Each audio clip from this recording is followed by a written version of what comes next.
Welcome to Picayune Conversations. I am Lindsay. I'm Calvin. Or maybe it's the other way around.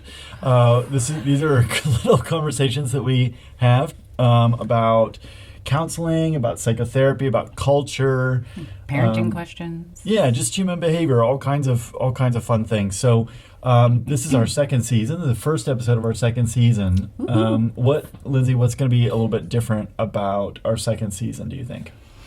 I think we'll have more guest. Can we say guest stars? Let's Let's call them them stars. Guest stars. We're gonna go into more like specific niche things that people ask us about because we've gotten a whole list of things. Feel free to message us to give us more ideas. What else? Like, what am I missing? No, I think those are the main things. You know, I think we're going to try and broaden whose voices you hear on these conversations. I think we also want to diversify who we're reaching to, so to like make the theory more applicable and accessible. Yeah. Certainly, this might get covered with some of our topical breadth. I think we're just going to try and get into some other thing. But basically, this is Lindsay and I. We just sit around and we talk sometimes, and then we think to ourselves, "My goodness, we're brilliant." Yeah, obviously, we're so smart. And no, but I think that there's really helpful stuff that we end up talking about, and so it's time that we shared those things. So we had a lot of fun making season 1. We hope that season 2 might be a little bit more. I don't know. We're going to try and be a little more professional, which doesn't mean stodgy. I didn't agree to that. No. I'm saying like even just that we had an intro, to today's episode. That's probably going to be the extent of professionalism that we increase, but. Whatever. I got nervous. My heart actually started beating faster. I was like, I really didn't agree to this. Okay, so for today, here's what we're going to talk about. What I'm going to do is I'm going to throw an idea out there, and then I want you to kind of tell me what you think about it, and then we'll just have a conversation about this idea. Okay. Okay? Right. So here is the idea. Better be good. Well, who knows? It's your choice what you think about it. But here's the idea. I'm ready. Feelings or emotions are not demands. What do you think about that? Feelings are not demands. Mm-hmm. Okay, can I clarify? Sure. And hopefully I'm not the only one out there that might need it. You mean like if I'm feeling a certain way, for example, I can't make demands on others. Yeah. Like for accommodation. Yeah, give an example. Like, let's say I'm worried about someone cheating on me. Okay. I'm feeling really anxious about that, and they're about to go out of town on a business trip. I don't want them to go on the business trip because there's going to be other people there that are sexy and available. Okay. And I think my husband should stay home. Okay. So you're saying... Would that be an example? I'm asking. To me, that makes some sense. That it's like, okay, you're anxious. And I think it's unreasonable to ask people not to feel what they feel. Maybe we could look at patterns that of behaving or thinking or being that would lend themselves to certain feelings, and we can maybe help people feel things a little bit less frequently or make feelings a little bit less useful to people. But at the end of the day, if you feel anxious, it's not because you thought to yourself, what I'd like to do? I'd like to be anxious right now. It's just like you just feel what you feel. And so, okay, you feel anxious, and there's no real trouble with that. Yeah, if you're anxious about your hypothetical husband cheating on you on a business trip, fair enough. But then where folks tend to make a mistake is that they think, well, I feel this, and therefore you must do X. You must accommodate me. Oh yeah. Now let's talk a little bit about accommodation, because we certainly want people to be responsive, to let's say a partner's feelings. Yeah, we want people to be responsive, but can you make the distinction between a response and an accommodation? Like, what do you mean when you say accommodation? That at the expense of I feel like a demand is you asking someone to do something that is primarily your task, and it is at their expense. Oh, now you got to say a little bit more about your task. Oh, God. He knows I've got the ADHD, so remembering exactly what I just said. So you repeat to me what I said. You said you're asking somebody else to do something that's your task. Your task, yes. So especially in the eyes of the Adlerian theory, like we are supposed to be personally responsible for our own feelings, our own actions. Yes, as I tell my clients, like you can have like people influence us. I like to call it like incoming data. Like it's not bad, but you need to decide like what you do with yourself and how whatever meaning you make. It needs to be not what can this person do for me, but what can I do for them to enhance this relationship. Does that make sense? Absolutely. So in essence, right,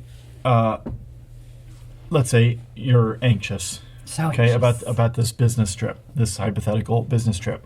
Okay, that anxiety, it belongs to you. It does. Yeah, and it's yours to manage. Now, it's not to say that nobody else can be involved. We're not talking about people being like an island, Right. where it doesn't matter at all ever what people do, and we're just going to be, kind of schizoid in our relationship to other people. We're just not going to be affected at all. I think that is It's depressing. yeah, it's depressing, and honestly, that also is not particularly healthy.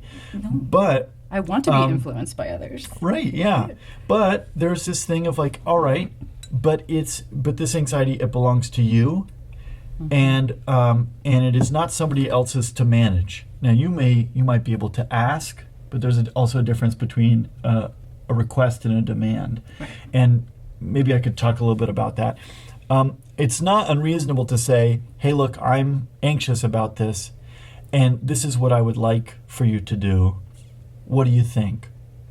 That's making a request. It's just a very natural part of a relationship. But a demand is something that says, but you have to. Because I feel this way, you have to.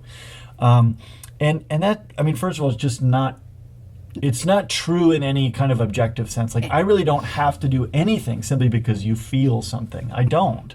Now, maybe I should, maybe I could, but I don't have to. No. Yeah. That's not the mutual respect. That's definitely not. I've been waiting the whole 10 minutes. People don't know this inside joke, so now Well, go ahead. Lindsay likes to say that's the mutual respect all the time as an explanation for anything. if you get stung by get a mosquito bite and it itches, she's like, that's the mutual respect. Okay, I'm being hyperbolic on I purpose. might do that though. So here's the thing, though.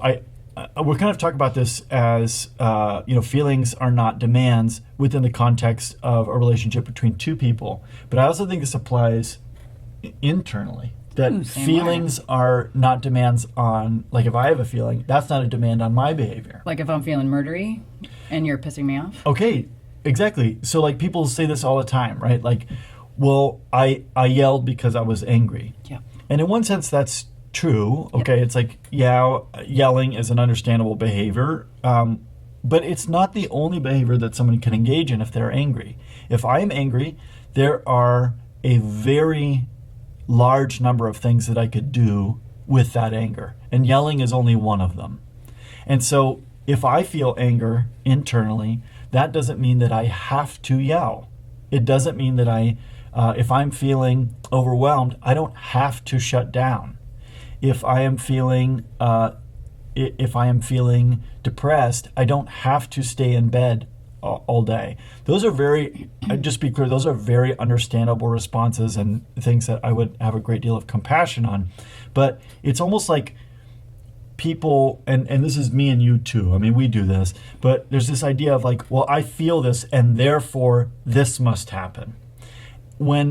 And I think it's an encouraging, although also a challenging thing to see that is actually not true. Our feelings, they're valid, they're real. It's not that we should think of feelings as being, pathological or healthy or something. It's just, the feelings just are.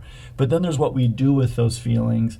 And when we have the idea that there's only one thing to do with a feeling, whether that's in relationship with somebody else or even in relationship to ourselves, we have really discouraged ourselves, and we've also to some degree shirked responsibility for our own behavior, right? It's like, Absolutely. Well, there's nothing else that I possibly could have done, so I can't really be held responsible for engaging in this behavior. It's like, what a trap. You just give away all your freedom when you do that. Yeah. Yeah, instead of just being like, I feel anxious, let me stop and get curious about that because it probably has a purpose, and I need to address those insecurities and those things and figure out why I'm feeling that way and then what to do with it, how I can use it to contribute to the relationship.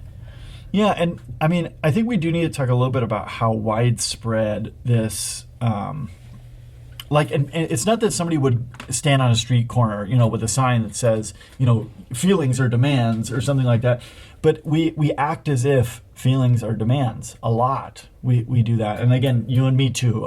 Yeah.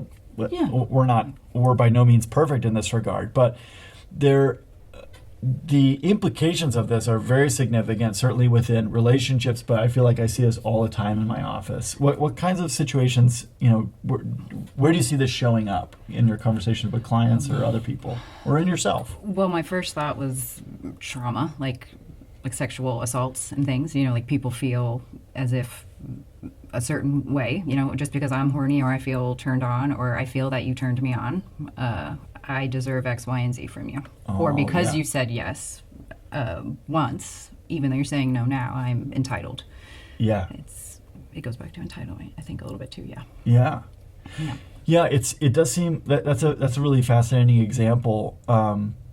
It's like you think about all the but what was she wearing kinds of questions that happen after a sexual assault. And in essence, that's playing this same thing out, right? Is to say, well, if she wears those clothes, then, some heterosexual male is going to look at her and be sexually aroused. And then what else is he supposed to do with the sexual arousal? As if nobody has any choice about what to do with their sexual arousal, which is such a myth. There's so many things that you can do with that. Yeah, he or she doesn't have to just accommodate.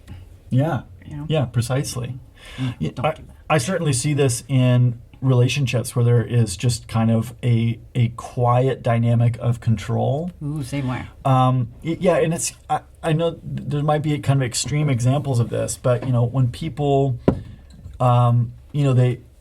they will say things like, "Well, that's a trigger for me," or something. Meaning, when you do that, it upsets me.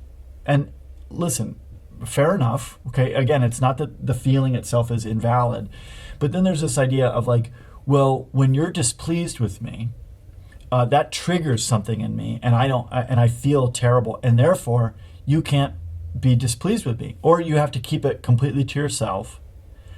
You're not allowed to be upset with me or to be displeased, and that is wildly controlling behavior, right? It's this policing. It's saying only my feelings are so much more important than yours, and here's how we know. If I feel a certain way, your feelings cease to matter. They don't count anymore.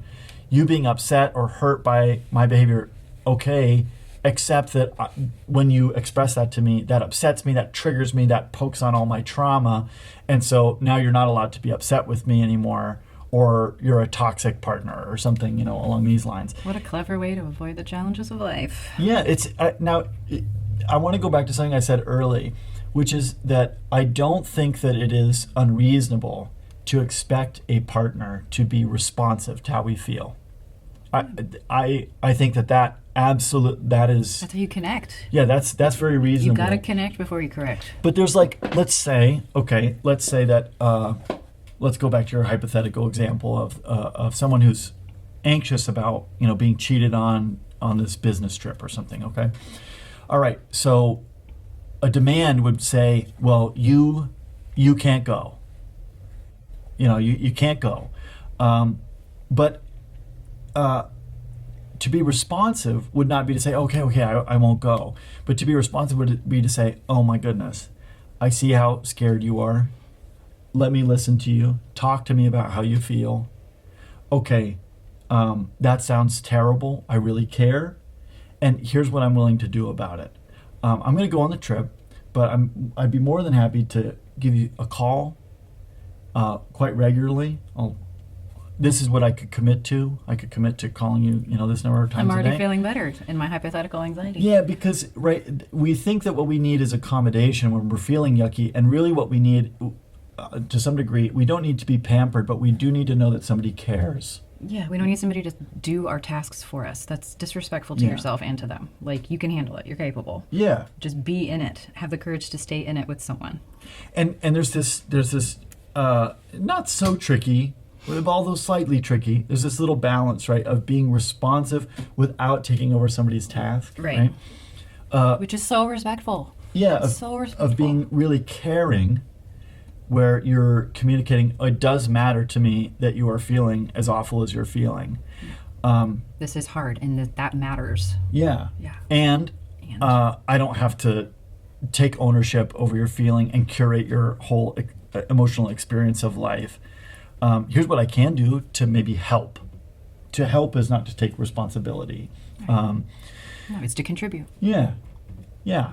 Now, and obviously this would apply also with just kind of internal dynamics. I'm even thinking of some systemic things. You know, we think about, let's say, police violence. You know, they say, well, I felt threatened, and so I had no choice but to use Right. my service weapon.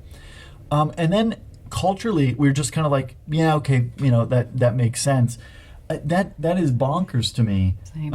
I felt this way, and therefore I had to. These are things that we need to just be aware that there's a big quantum leap that we're making there, and take responsibility for that. You know, if you're going to make the quantum leap, make it, but you take responsibility and recognize that, yeah, that is what that is. I'm making this leap. And maybe if you want to do something different, a little tiny jump would be just stop and get curious. Like, don't just impulsively go on that first instinctual thought. Let yourself have a second round of thinking. Ooh, they probably need to listen to that episode from last season. First thought, second thought. Yeah. Yeah, call back. Hey-o. I don't remember the episode name or I don't either. or number, but it's you could intuit it from the episode title. I feel confident. Or message us and we'll find it for you. That too. Yeah. That too. We will accommodate you. That's right. What loose ends do we need to tie up today? Don't know. Nothing. I think we're good. I think we did a good job. Okay. Well, please send us your questions if you have some follow-up questions. I know that some of this conversation is a little bit nuanced. That's good. That means we're delving into the right places and we're not just, telling you stuff that you already know. But send us some questions if any of this is confusing. We look forward to having you as a guest for our next episode. Yes. Thank you so much. Bye now.